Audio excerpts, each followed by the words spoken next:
হযরতে জাবির ইবনে আব্দুল্লাহ রাদিয়াল্লাহু তাআলা আনহু ওনার দুইটা সন্তান ছিল। আপনারা জাবির রাদিয়াল্লাহু তাআলা আনহু ঘটনা শুনেছেন না? দুইটা কেমন করে উৎপাদন করেছেন দেখেন। যখন নাকি ওই যে খন্দকের যুদ্ধ শুরু হবে, পরিকল্পনা করতেছে, পরিকল্পনা করতে করতে করতে করতে এক পর্যায়ে সাহাবায়ে কেরামরা বলতেছে, ইয়া রাসূলুল্লাহ, আর তো আমাদের সাধ্য নাই, আমাদের পেটের মধ্যে পাথর বেঁধেছি। এখন আমার নবী মুস্তাফা নবুয়তের চাদর শরীফের ভিতরে পেটের মধ্যে যখন বেশি খিদা লেগেছিল, খন্দকের ওই পরিকল্পনায় সেখানে ভিতর পাথর ছিল, পাথরটা নবীজির পেটের মধ্যে যখন বেঁধেছিল, বাঁধার পর সাহাবায়ে কেরামরা সেটা কিন্তু দেখে নাই। সাহাবায়ে কেরামরা বলতেছে, ইয়া রাসূলুল্লাহ, আর কতক্ষণ কাজ করতে পারি, আমাদের শরীর দুর্বল হয়ে যাচ্ছে। নবী গো, আপনি মেহেরবানি করে আল্লাহর কাছ থেকে আমাদের জন্য কিছু একটু চান না?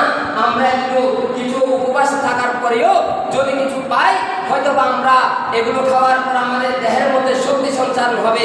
ইয়া রাসূলুল্লাহ, যদি আপনি বলেন, হয়তো আল্লাহ আমাদেরকে দিতে পারবে অবশ্যই। তো ওই ওখানের ভিতরে হযরতে জাবির ইবনে আব্দুল্লাহ আল আনসারী রাদিয়াল্লাহু তাআলা আনহু ছিলেন। ওই জাবির ইবনে আব্দুল্লাহ বলেছেন, এখানে তো 1400 সাহাবা, এখন আমি আমার নবীকে 10 জন সাহাবার দাওয়াত দিব, আমার নবী মুস্তাফাকে সহ।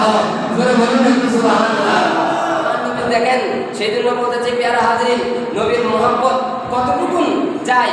তো নবীর মহব্বত যার ভিতরে থাকবে, সেজন্য আল্লাহ বলেছেন, আন-নাবিয়্যু আওলা বিল মুমিনিনা মিন আনফুসিহিম। যার ভিতরে নবীর মহব্বত থাকবে, তার অন্তরের ভিতরে নবীকে আল্লাহ স্থাপন করে দিয়েছেন। সুবহানাল্লাহ।